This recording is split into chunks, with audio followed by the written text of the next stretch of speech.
Kemudian pemotongan pangkal tumbuhan yang memiliki pada batang pohon secara manual, parang, kampak, atau jika tumbuhan sudah untuk dipotong menggunakan sensor. Kalau ada yang besar yang nggak mampu lagi dipotong menggunakan parang, ya harus menggunakan sensor. Dasar pohon harus bebas dari penghalang atau penebang, dapat berdiri pada posisi yang stabil dan memiliki ruang atau jalur alternatif untuk menyingkir yang aman jika terjadi kondisi bahaya. Jadi sangat penting adalah melaksanakan pembersihan lokasi di seputaran yang akan ditebang, terutama yang menggunakan penebangan menggunakan sensor. Ya, harus bersih. Kalau gambar ini gambar yang salah, nanti akan saya jelaskan kenapa salahnya. Nanti ini adalah gambar yang salah. Nah, maka kita harus tahu harus dibersihkan supaya apa? Tujuannya kalau terjadi hal-hal yang tidak kita inginkan, kita mudah menghindar dari arah rebah pohon yang bisa membahayakan operator. Penebangan pohon harus mengikuti IKA. Penebangan pohon dengan sensor dan atau IKA penebangan pohon dengan parang dan pelaksanaan lelang clearing. Doser menumbangkan pohon ukuran diameter adalah di bawah dari 20 cm. Operator doser harus mencari lokasi arah rebah pohon yang tidak terganggu oleh kerapatan pohon, semak belukar dan akar pohon. Jadi pohon doser ini mendorong ke pohon yang tidak kerapatan pohonnya kurang. Mengapa? Dengan harapan supaya pohon yang didorong itu bisa tuntas rapat dengan bumi. Jangan sampai menggantung. Karena kalau mendorong ke tumbuhan yang padat, ini berpotensi akan tersandung, tidak tuntas dengan baik. Dan apabila didorong yang lain bisa menimpa, yang tersandung itu bisa menimpa unit atau manusia atau unit. Ya. Dilarang mengupas tanah dengan memotong akar. Nah, ini kalau Bapak mau mengupas tanah, kalau ada akar yang terpotong, segera dirobohkan itu pohon. Mengapa? Karena pohon itu kekuatannya pada akar. Karena akar itu yang menahan adalah pohon itu yang kekuatannya pada akar. Kalau sudah akarnya kepotong, mesti ketahanannya sudah berkurang, tinggal menunggu angin atau ada hujan langsung ground. Atau mungkin ya kita kerja di sana ada getaran dia langsung roboh. Ya, itu makanya pastikan kalau kita pengupasan ada pohon yang belum bisa ditumbang, akarnya jangan sampai dipastikan jangan sampai terpotong. Kalau sudah terpotong, otomatis segera dilakukan tumbangan. Dilarang mengupas tanah dengan memotong akar tadi ya. Dilarang menarik pohon yang ditebang menggunakan mesin. Jadi tidak boleh. Oh ini dengan ditarik saja roboh ini tidak boleh. Maka boleh didorong atau menggunakan ditarik itu apabila mengarahkan. Nah mengarahkan itu tidak boleh diarahkan menggunakan sensor. Contohnya ada Bapak melaksanakan clearing. Ada pohon yang berpotensi rebah ke bangunan. Bapak memotong menggunakan sensor tapi diarahkan oleh orang. Nah, orang ini yang menarik. Menariknya juga harus menggunakan orang dan panjang talinya harus di tempat manusia itu harus 2 kali panjang pohon. Supaya apa? Nanti kalau dia tidak mampu menahan itu dia berhak melepas. Tapi kalau dia kalau menggunakan mesin itu nggak mampu ditahan oleh mesin, maka mesin berpotensi akan planting oleh arah pohon yang berbeda. Kemudian pelaksanaan dan clearing. Setiap personil diinstruksikan menjauh dari tempat berbahaya dan memperbunyikan peluit sebagai tanda akan terbangnya suatu pohon. Yang telah melakukan potongan balas. Dilarang menggunakan pohon lain untuk merebahkan pohon yang sedang ditebang. Ini Pak dilarang. Ini biasanya ini ilmu orang HTI. Dulu saya melaksanakan dulu penebangan di HTI. Biasanya per hektar kita dibayar oleh perusahaan kayu. Nah, ini ilmu kami dulu yang salah. Ini adalah cari pohon yang kecil-kecil itu dipotong-potong, Pak, digetak saja. Gunakan sensor. Nanti cari yang besar untuk pemicunya. Dengan ini mendorong semua pohon yang ini rebah. Kadang-kadang kalau orang yang kerjanya cepat, itu 1 hari itu bisa 3 hektar, 4 hektar itu selesai. Karena apa? Itu metodenya. Tapi itu terjadi metode yang salah. Saya tidak menyebutkan lokasinya. Ini pernah kejadian terhadap rekan saya di daerah Klai sana. Pada saat melaksanakan pemotongan yang kecil-kecil, dirobohkan dengan yang besar. Nah, ternyata di tengah-tengah hektaran, di tengah-tengah yang tebang itu ada yang nggak roboh. Ada yang nggak roboh. Sementara serah terima lahan itu pohon harus roboh semua. Nah, maka ingat namanya manusia, kalau sendiri disuruh masuk itu takut, Pak. Tapi kalau lu berdua mulai berani dia. Nah, ini bertiga masuk lebih berani. Akhirnya masuk bertiga. Bawa sensor. Baru satu pohon yang ditumbang, yang lain sudah roboh. Akhirnya, Pak, tiga-tiga jadi mayat. Nah, ini jangan hal ini terjadi. Itu makanya tidak boleh menumbang pohon menggunakan dorongan pohon lain. Kemudian dilarang melakukan penumbangan pohon dengan membakar. Nah, ini juga dilarang. Nah, tidak boleh melakukan penebangan di malam. Kemudian arah rebahan. Beberapa ketentuan arah rebah yang benar.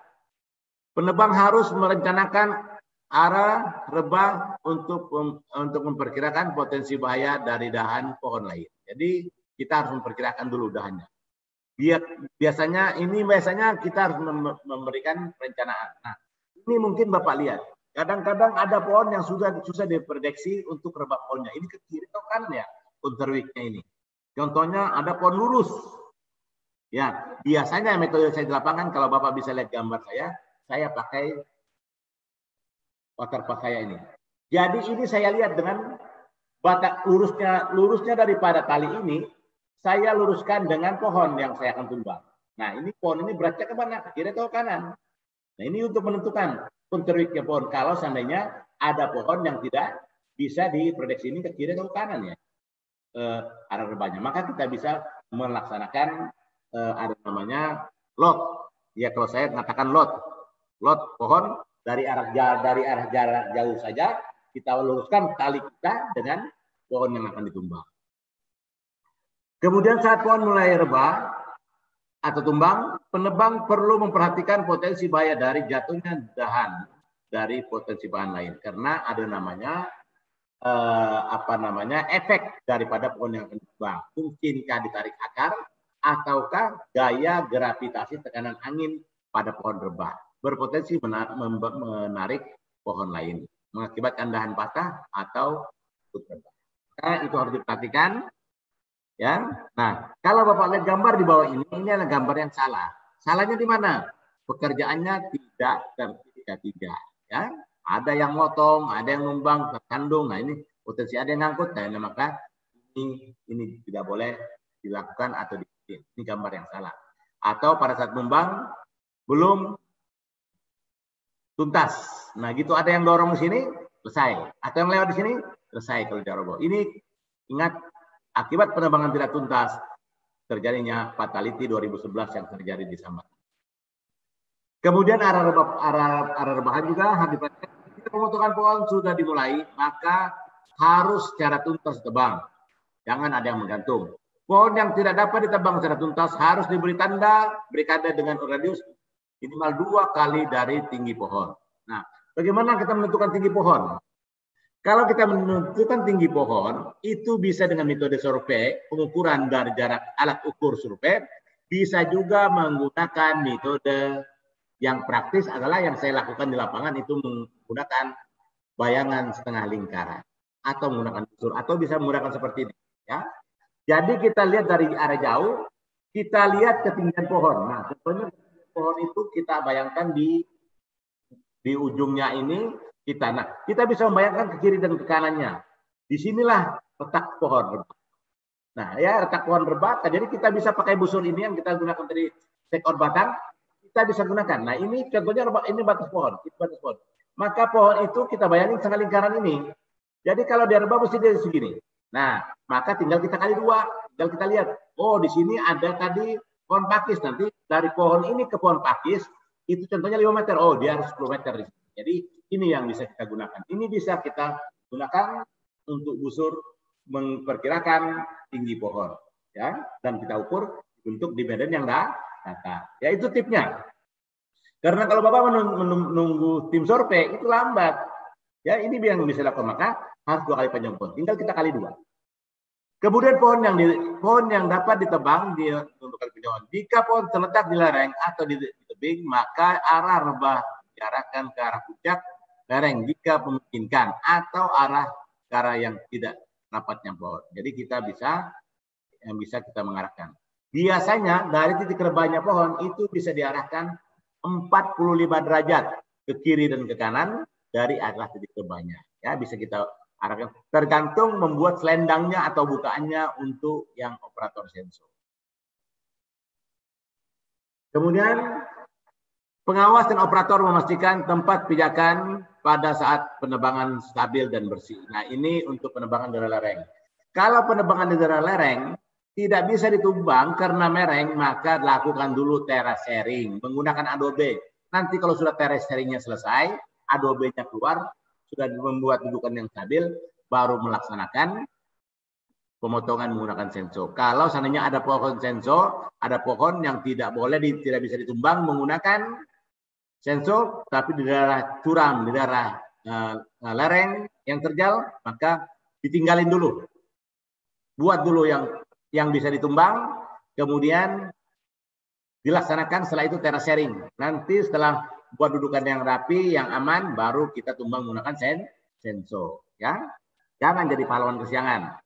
Nanti karena apa? Kalau daerah miring itu gagal mengarahkan atau riarnya kayu, kita susah untuk mengevakuasi. Maka kita lakukan adalah bantuan A2P untuk membuat terasering sebagai dudukan. Ya, terakhir tumbang nggak masalah. Karena memang risiko tinggi ya seperti itu. Jadi kita buat terakhir. Nanti selama yang tumbang dulu yang bisa, yang kecil, nanti setelah itu masuk A2P untuk melaksanakan terasering. Terasering setelah sampai ke sana ya tinggalin dulu jangan sampai ke apa akarnya. Nah, setelah itu setelah ada pendudukan dan memungkinkan tempat evakuasi terhadap operator sensornya, baru melaksanakan penumbangan pohon. Ya. Kemudian menentukan arah pohon yang akan ditumbang serta memperhitungkan efek dari pohon lain. Menentukan arah operator menghindar pada saat pohon dirobohkan. Kemudian ini yang dilaksanakan oleh A2B, harus melaksanakan terasering ya, kalau ketinggian lebih dari 40 derajat. Ada yang tidak datar menurut kegiatan dimulai dari elevasi yang lebih tinggi. Jadi kalau ada daerah yang tinggi, maka kita harus mulai dari arah yang lebih tinggi ke arah yang rendah. Jangan dari balik, jangan dari rendah ke atas, berpotensi ketimpa pohon atau kelongsoran. Maka dari yang lebih tinggi menuju yang rendah. Supaya apa? Pertama, kita memudahkan mengarahkan pohon yang ditumbang. Yang kedua, kita merasa pendorongan pohon terasa ringan karena ke daerah yang lebih rendah. Maka yang di atas 40 derajat harus menggunakan area kemiringan 40 derajat terjal, maka kegiatan dilakukan dengan membuat terasering terlebih dahulu. Apa fungsi terasering ini? Supaya tidak mudah longsor, ya, dan sebagai dudukan unit. Biasanya yang di atas 40 derajat harus menggunakan ekskavator. Ya. Kemudian pekerjaan di area rawa, material lunak atau kemiringan 30 derajat harus menggunakan ekskavator. Di atas 30 derajat harus ekskavator. Kemudian inilah terasering. Tidak lebih dari tidak boleh kurang lebih dari 1,5 lebar trek. Jadi lebar terasering ini adalah tidak kurang dari 1,5 lebar trek. Supaya apa? Kalau terjadi longsoran kita mudah memutar balik 360 derajat. Kemudian dilakukan semua jenis pekerjaan dalam bentuk terasering. Nah, kemudian ketinggiannya ini antara teras ke teras adalah tidak melebihi jangkauan paket. Mengapa? Kalau terjadi longsoran, kita bisa melaksanakan perbaikan. Ini. Kemudian penebangan di area land clearing curam. Pengawas operator sensor dan ekskavator melakukan koordinasi mengenai rencana land clearing di area curam. Untuk menentukan arah rebah pohon yang tidak dapat dirobohkan menggunakan ekskavator dan kegiatan yang akan dilakukan dibuatkan jasa khusus. Jadi harus ada jasa khusus lagi untuk bagaimana pengendaliannya ya. Tadi saran saya, tadi kalau seandainya tidak bisa ditumbang menggunakan sensor karena dari jurang, maka itu ditinggalkan dulu, dibuat dulu ada namanya metode menggunakan adobe terasering. Nah, setelah nyampe dia ke terasering, maka setelah itu baru dibuatkan dudukan, tempat menghindar, baru dilaksanakan pemotongan menggunakan senso. Dan pastikan waktu melaksanakan terasering terhadap pohon yang akan kita tumbang nanti menggunakan senso, jangan sampai terkupas akarnya, ya. Pohon. Kemudian sebelum penebangan pohon menggunakan senso yang tidak dapat dirobohkan unit ekskavator yang di atas 20 cm, pastikan tempat penebangan sudah terbuat daerah sharing sesuai dengan standar. Hindari terpotongnya akar pohon besar, ya, besar pohon tersebut, dan membuat tempat pijakan operator senso rata dan jalur menghindar pada saat pohon dirobohkan. Sudah tersedia 5 meter di sekeliling batang pohon. Usahakan pembuatan terasering di bagian belakang dari arah rebah pohon. Jadi kalau ada arah rebah pohon, usahakan pembuatan terasering-nya dari arah belakang. Jangan Bapak melintas di arah rebah pohon. Berpotensi ada getaran menggunakan A2B, ya, ada getaran berpotensi longsor atau terjadinya roboh sebelum dilaksanakan pemotongan. Kemudian penebangan di area curam. Sebelum penebangan di area curam menggunakan senso, pastikan dulu pohon yang bisa dirobohkan ekskavator sudah habis dan penstabilan lereng yang berpotensi longsor telah dilaksanakan menggunakan ekskavator. Jadi kalau ada potensi longsor, ya kita distabilkan dulu itu. Makanya ada dilaksanakan terasering. Terasering itu salah satu meredam jangan sampai terjadi kelongsoran. Nah, perlu dipastikan asik numbang, longsor. Makanya waktu numbang daerah curam juga diperhatikan juga cuacanya. Jangan habis hujan. Ya, walaupun udah hujan tapi habis hujan, nah berpotensi tanah di atas lunak. Jadi kita lihat juga memperkirakan daripada cuaca yang telah terjadi. Mungkin tadi malam hujan deras, kita akan hari ini panas. Dulu kestabilan tanahnya siapa tahu sudah di atas sudah banyak menyerap air mengakibatkan ada getaran mengakibatkan terjadi longsor. Semua itu diperkirakan dan diperhatikan, terutama adalah berpotensi membahayakan manusia dan alat kerja. Kemudian metode kontur. Metode daripada kontur, kegiatan land clearing atau penumbangan pohon pada areal berbukit menggunakan alat-alat berat A2B biasanya menggunakan metode kontur. Nah, ini kalau kontur ini biasanya kalau kita menggunakan doser, kita membuat dorongan ke daerah tadi seperti daerah yang tidak apa ya pohon, maka supaya kita mudah mengarahkan pohon yang kita dorong, jangan sampai ada namanya. Tapi kalau Bapak mendorong ke daerah kerapatan pohon, ini akan menyulitkan Bapak. Dorongan semakin berat, juga Bapak berpotensi patahnya kayu yang didorong bisa menimpa unit yang operasi. Kemudian pembuatan rute jalan. Nah, ini selalu saya ulang-ulangi, adalah pembuatan rute jalan. Pertama, kita melakukan pengembangan. Pembuatan jalan land clearing dengan menggunakan doser harus memperhatikan petunjuk batas rute jalan yang telah dibuat oleh tim survei. Ya, biasanya survei membuat rute jalan itu untuk jalur evakuasi. Pada saat aktivitas doser membuat jalan land clearing atau teras-teras berjenjang tidak menyebabkan pohon menggantung akibat kegiatan potong bawah atau undercut atau cutting. Kemudian handling kayu. Nah, ini setelah Bapak melaksanakan pendorongan pohon, merobohkan pohon, maka aturan perusahaan ya dengan aturan pemerintah itu sudah jelas bahwa pohon-pohon itu adalah pohon-pohon kekayaan alam kita, pohon produksi. Ya. Pengawas mengumpulkan tumbuhan pohon diameter yang lebih dari 10 cm pada lokasi yang ditentukan dan pohon diameter kurang dari 10 cm disposal. Ya.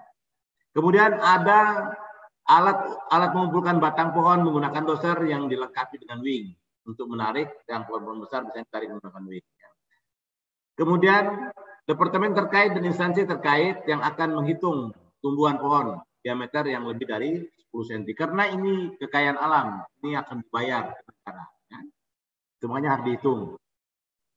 Kemudian pohon diameter lebih dari 30 cm dipotong pangkal dan ujung lalu dikumpulkan di tempat yang ditentukan. Kemudian penanganan kayu diameter lebih dari 30 cm harus mengacu pada IKA handling kayu dengan ukuran potongan 4 meter. Ya, karena termasuk kayu produksi. Kemudian penebangan pohon kemiringan menggunakan alat adobe. Nah ini kalau penting menggunakan adobe, kadang-kadang kita menggunakan operator sensor, takut dengan ada getaran kan langsung ke operator sensor. Biasanya kita bisa minta bantuan dengan operator adobe. Tapi dilihat dulu dia mampu atau tidak. Maka kalau seandainya pohon kering mampu didorong, maka ada tip-tipnya supaya aman. Yang pertama, pastikan arah rebah pohon dulu. Arah rebah pohon kemana? Ya, kita lihat daripada keadaan pohon yang kering tersebut. Kemudian menggunakan ekskavator. Jadi tidak boleh menggunakan doser. Biasanya saya lakukan ekskavator. Yang ketiga, pastikan tidak ada akar pohon yang besar ke arah unit yang berpotensi mengangkat unit pada saat pohon roboh. Yang keempat, pastikan unit tidak di bawah dahan pohon yang berpotensi jatuh. Jadi dia harus menghindar dari arah pohon yang akan jatuh. Karena kalau pohon kering gitu ada getaran berpotensi di atas rontok. Nah, dari keringnya pohon bisa kita lihat dari kiri-kirinya. Kalau ranting kecilnya masih banyak di atas, yang kecil-kecil ya dahan sulur daripada daun, nah ini artinya kekuatan pohon masih kuat. Tapi kalau dia sudah habis, bahkan lagi sudah terkelupas kulitnya, ini pohon sudah rapuh, ya sudah ada getaran dia akan rontok. Kita harus kita amati daripada kiri-kirinya. Kemudian yang kelima adalah letakkan kuku atau punggung baket pada batang pohon unit untuk sudut 45 derajat. Jadi kita letakkan. Nah, jadi kalau dilihat masih banyak ranting-rantingnya, untuk nahannya bisa kita langsung kukunya. Tapi kalau nggak ada sudah ranting kecilnya, apalagi sudah terkelupas, maka tidak boleh pakai kukunya. Karena kalau bapak kukunya itu sudah motong di tengah, maka cukup menggunakan punggung baket dengan sudut 45 derajat. Kemudian yang keenam, dorong perlahan menggunakan tenaga pada putaran trek. Jangan menggunakan hidrolik. Kekuatan hidrolik ini ada kejutan. Kalau Bapak kejut di atas, contohnya Bapak dorong ini, kalau Bapak gambar saya, kalau Bapak dorong ini yang di atas ini akan terjadi lemparan balik. Maka ada namanya gaya balik. Ya, kalau ini gayanya mesti gaya balik. Nah, ini berpotensi. Nah, tempelkan dulu, kemudian dorong perlahan menggunakan kekuatan dorongan putaran trek. Ya, trek untuk menghindari gaya balik. Nah, bagaimana kalau seandainya apabila pohon tidak bisa diroboh? Sudah 45 derajat Bapak dorong pelan-pelan tapi tidak meroboh. Nah, maka Bapak mengembalikannya jangan dikagetkan, jangan dilepas. Maka tarik secara perlahan menggunakan tenaga trek tadi, ya, supaya tidak ada kejutan. Sampai benar-benar ketegangan sudah nggak ada ketegangan, baru kita meninggalkan pohon. Ini yang harus dilakukan. Kemudian teknik penebangan menggunakan sensor. Teknik penebangan menggunakan sensor ini sangat penting. Yang pertama telah dilaksanakan P2H ya yang benar dan P2 dan masih standar. Kemudian teknik penebangan menggunakan sensor. Sensor harus memiliki standar sensor, yaitu memiliki rantai yang dilengkapi dengan ponggol balik. Ya, Bapak nanti akan jelaskan ini apa fungsi ponggol balik ya, ponggol balik dan saya gambarnya. Kemudian tombol stop mudah diakses dari tangan, ya, dengan tangan. Kemudian yang mudah diakses rem rantai, ya. Kemudian dengan pegangan depan, ini pegangan depan.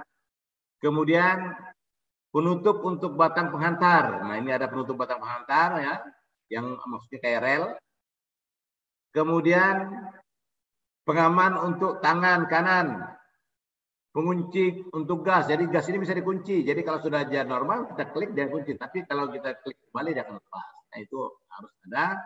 Kemudian penangkap rantai, sistem anti getar. Sistem anti getar biasanya di bagian tengah menggunakan karet. Nah sensor, operator yang mengoperasikan mesin sensor wajib memiliki kimper yang masih berlaku. Jadi operator sensor boleh melaksanakan kegiatan kerja di tambang apabila memiliki kimper yang masih berlaku. Area kerja pemotongan wajib ada pengawas. Jadi kalau nggak ada pengawas jangan motong. Ya, wajib setiap pekerjaan penting, baik itu adobe maupun sensor harus ada namanya pengawas yang memiliki kartu pengawas di sini dan telah lulus daripada PO-nya. Kemudian yang sangat penting di sini setiap orang yang mengoperasikan mesin yang berpindah atau bergerak dari satu titik ke titik lain yang memiliki risiko tinggi wajib memastikan dirinya dalam keadaan sehat jasmani dan rohani. Nah, contohnya apa yang dikatakan tidak sehat jasmani dan rohani? Contohnya banyak. Contohnya sakit, tidak boleh beroperasi, mengoperasikan pekerjaan, tidak boleh. Kemudian apa lagi selain sakit? Ngantuk, fatik, orang fatik matanya bisa ditahan tidak berkedip, tapi tidak ada respon. Ya, biasanya orang fatik susah menjalankan perintah kerja, susah mengamati kondisi tidak aman dan tindakan tidak aman. Ya, susah. Nah itu makanya kalau merasa mengantuk, yang tahu kesehatan kita hanya diri kita sendiri. Nah mungkin rekan kita, nah mungkin teman kita, bahkan bapak ke dokter pun dokternya masih nanya, Pak sakit apa Pak? Berapa hari sudah sakitnya? Apa saja keluhannya? Maka diri kita lah yang tahu dan diri kita lah yang harus jujur. Kalau tidak sehat jasmani dan rohani, dilarang melaksanakan kegiatan kerja. Apalagi selain fatik, ya beban pikiran, mungkin di tempat kerjanya gajinya lancar, borongannya terbayar semua, tidak ada masalah dengan atasannya, dengan rekannya. Tapi anak kita sakit, istri kita sakit di rumah, tenang nggak kita bekerja? Nggak tenang mesti. Nah, itu merupakan beban pikiran. Tahu nggak pengawasan Anda? Mesti nggak tahu. Itu makanya ada fungsi P5M, fungsi safety talk. Supaya apa? Kita memberikan laporan. Ya, supaya karena itu merupakan beban pikiran bagi si pekerja. Itu makanya fungsi dari P5M tadi. Ya. Kemudian apalagi? Mabuk. Dalam undang-undang jelas bekerja dalam kondisi mabuk mengakibatkan kecelakaan, sanksinya pidana, baik kecelakaan dirinya maupun kecelakaan orang lain. Kalau di perusahaan, kalau dalam kondisi mabuk, sanksinya PHK. Itu makanya kalau di perusahaan, di PT Brokol, kalau terjadi kecelakaan, langsung yang bersangkutan dibawa ke klinik. Bukan dimarahi, bukan disuruh gusap. Diapain? Ambil darah, ambil urin, dibawa ke lab. Kalau mengandung narkoba, otomatis kedua. Pertama di PHK, yang kedua dilaporkan ke pihak yang berwajib. Kenapa dilaporkan ke pihak yang berwajib? Karena dengan sendirinya nanti pihak berwajib tahu bahwa orang itu dikeluarkan dari perusahaan karena narkoba. Nanti dari pihak negara akan ngobok-ngobok itu perusahaan. Dianggap melindungi orang narkoba. Jangan coba-coba, itu adalah barang haram. Jangankan didekati, sentuh pun jangan. Nah, ini pesan saya. Kalau alkohol saja mungkin hanya PHK saja. Tapi kalau mengandung narkoba, otomatis itu sudah sanksinya PHK dan pidana. Kemudian 2 detik saja seorang operator kehilangan konsentrasi berpotensi terjadinya kecelakaan. Ya, ini itu makanya tadi saya ulangi lagi di atas. Jadi kita harus dalam keadaan sehat jasmani dan rohani. Kalau Bapak melaksanakan kegiatan kerja merasa tidak sehat jasmani dan rohani sudah lapor, tapi dipaksa untuk melaksanakan kegiatan kerja, nah itu sudah nggak benar. Laporkan ke pihak Safety Brokol atau Kepala Teknik Tambang atau WKTT karena Anda tidak sehat jasmani dan rohani dipaksa melaksanakan kegiatan kerja. Karena apa? Awal-awalnya tambang, Kepala Teknik Tambang sudah mengeluarkan IIM bahwa semua pekerja tambang yang bekerja wajib dirinya dalam keadaan sehat jasmani dan rohani. Dan itu makanya saya sarankan semua pekerja memiliki nomor telepon safety hotline yang bebas pulsa. Itu bebas pulsa, Pak, safety hotline. Berapa nomornya? Harus hafal nomornya dan disimpan di handphone kita. Nomornya adalah 0800 100 11 77. Itu nomor safety hotline. Itu harus kita miliki. Jadi kalau ada pengawas kita, kalau kita tidak fit, dipaksa untuk bekerja atau unit kita tidak layak tetapi praksi bekerja, kontak itu safety hotline.